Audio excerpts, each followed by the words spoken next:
All right, everybody, in this one, 2010 GMC Savana. Issue is we have a crank no start situation. Let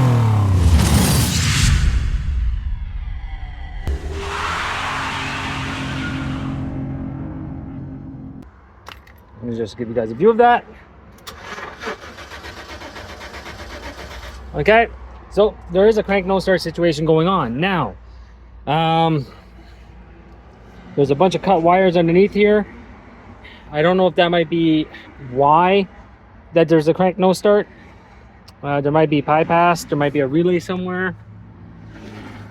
So what we're gonna have to do is verify where all these connectors and everything are, verify all our fuses, and go from there. But before we do all that, let's do a quick check. Let's just, well, I would say look at our tach, but we don't have one. So what we could do at this point is we have quick access to our coils, which are right here. What we could do real quick is check for spark. Our coils are right here anyway. Everything is accessible. If we have spark, then we can go towards our fuel, and if we have fuel, well, we can do some other tests to see, maybe it might be timing related or something like that. But for right now, let's tackle one area and we'll move on and go down a tree. That's the easiest way to tackle a no start situation. I think I have some brake cleaner. I could probably spray some brake cleaner into the intake and see if it's fuel related. Well, since we're there, we might as well do that. No? But I don't think so, because there is an engine power reduce message onto the dash. Oh, something just came off my ground wire. I heard that. Let's get back in here. And we're going to turn off the blower motor so it doesn't drain our battery. Okay, give me a second, guys. All right, so the fan is now off. I do have this side already unplugged. I haven't done any testing yet. Okay, hopefully this is going to end up being a good ground. I don't know. There might not even be a good ground onto the engine for all we know. So what we're going to do is come in here. Well, I'm also going to zoom out so everybody can see a little bit more.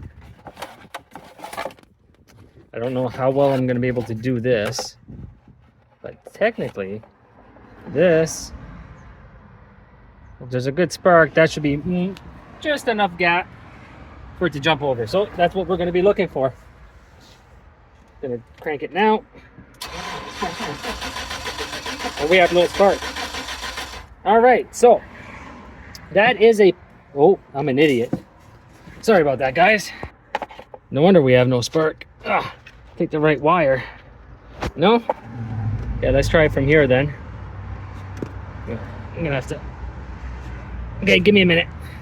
All right, so that looks a little bit better. Okay?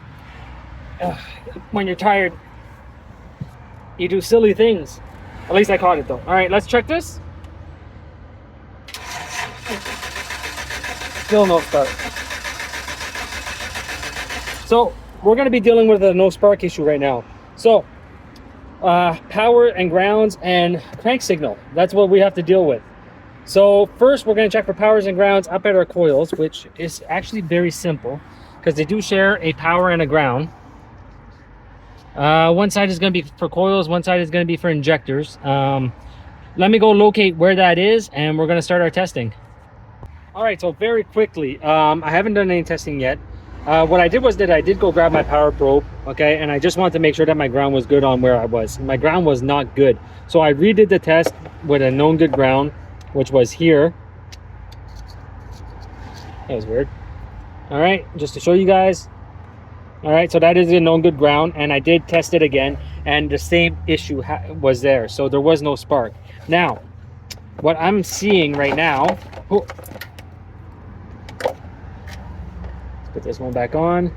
We'll retest this real quick. Actually, you want to know what? Let's do something else. We're going to go here. We're just going to get a ground from here. We're going to take our test light now, and we're going to ground our test light out, or a clip of our test light out like this. Let's see. All right, now if I get a power, it'll light.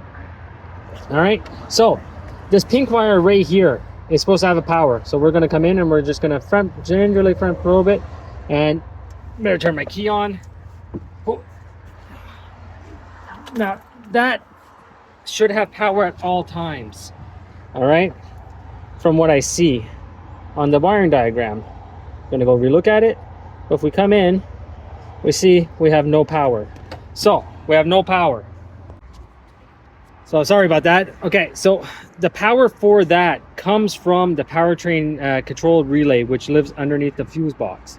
Now what's happening is that we have no power. Now we can either have 1, a bad fuse, 2, a relay that's not turning on, 3, a bad PCM, wiring leading up to the PCM. There could be a multitude of things that are going on, but with some basic tests we narrowed down that we have no power. All right, and with the key on, this should have power at all times, and we don't have any power. So let's go up to the front and let's go verify where that fuse is, and then we're going to start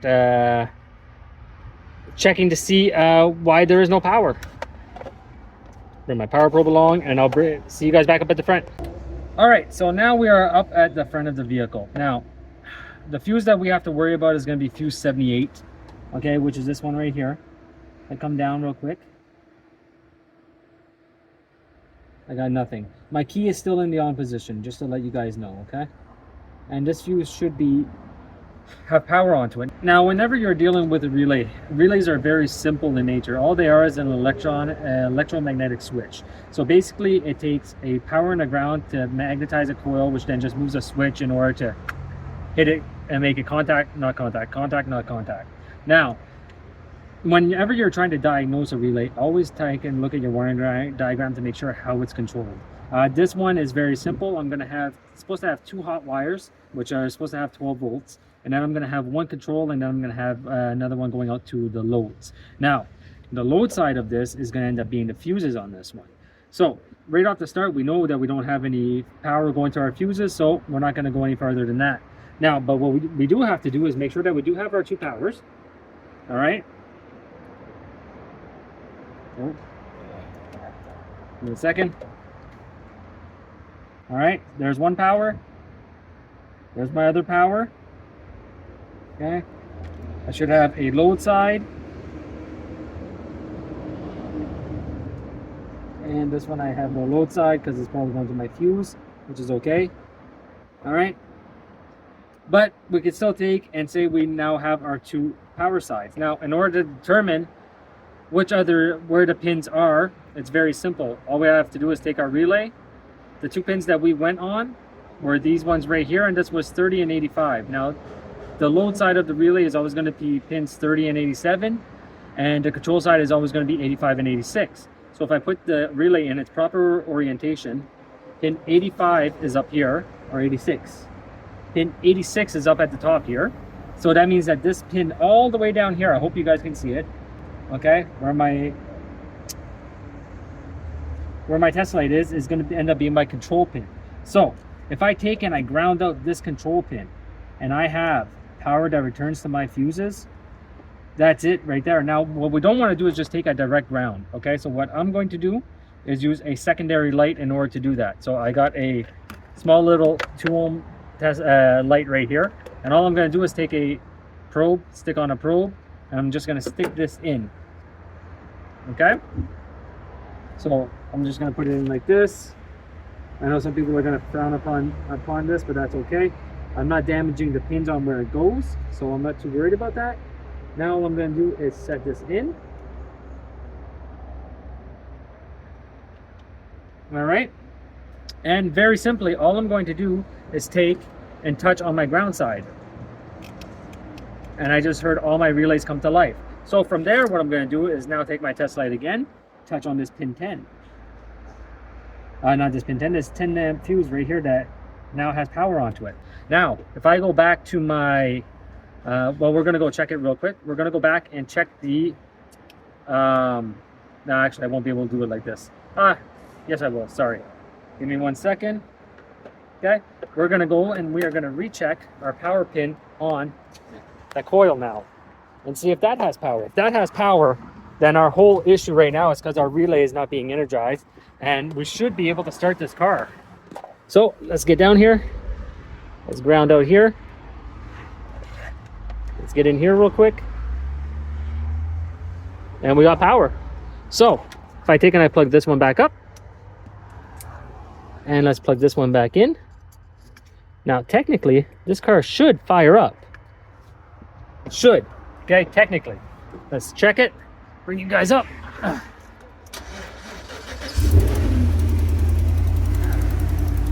And there we go. So, the valve ticking or the exhaust tick, that's normal, all right? So, that is the issue with this, is that there's more than likely a broken wire from the ECM all the way up to the relay. Let's go turn that off. Okay, so I'm gonna go explain this to the client. I'll bring you guys on this side where it's not so loud. So I'm gonna go explain this to the client and see where he wants to go from here. Sometimes they like to do the fine-tuning work themselves, and sometimes they'll let me do it. So I'll be right back. All right, so I got the okay from the client to continue working on this. Now, what's happening here is that our ECM lives up on the side over here. I'm trying to get this done as quick as possible, so I did go ahead and already find my pins and everything. What we are doing right now is I am probed in. I don't know how well this is gonna focus. Okay, but I'm probed in at the ECM right now. So what that is doing, okay, is letting me see if the ECM is able to control that relay. Now, if the ECM is able to control that relay and it's not being controlled, it's either a box issue, which is over here, or it's a wiring issue going up to the box. Now, we already know that the ECM can't control it at the box. So what I'm doing right now is just testing at the relay. So let me bring you guys up. We'll take a look at that real quick. Okay, you guys can see my test light right there. I'm just gonna cycle the key. And you see my test lights. I turn it off, and then it turns out. All right, so what does that mean? The ECM is able to control that relay. So we are dealing with a broken wire in between the relay and the box right now. So it might be underneath it, which we can actually go see. I'm gonna get the authorization from the customer to go a little bit further, and we're probably going to land right onto our issue. I'm going to be honest with everybody, but let's get authorization from the client before we do go any further, okay? All right, spoke with the client. The client said that this is just a work truck and he just wants it fixed as quick as possible because it's already been off the road for a little bit. So I typically don't like doing this, but for this client, we are going to do it. All right, I'm not giving any warranty on this repair whatsoever, and the only reason is because it's a quick fix. All right, it could just be a broken wire that's down here, but the client just wants me to jump a wire from here to here.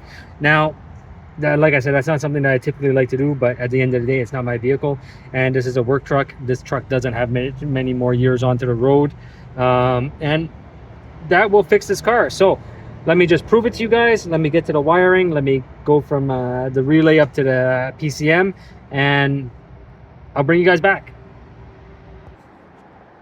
All right, so I got a quick repair in here. Okay, like I said, I really don't like doing repairs like this. From the relay up to the ECM. So basically I'm bypassing the wiring harness.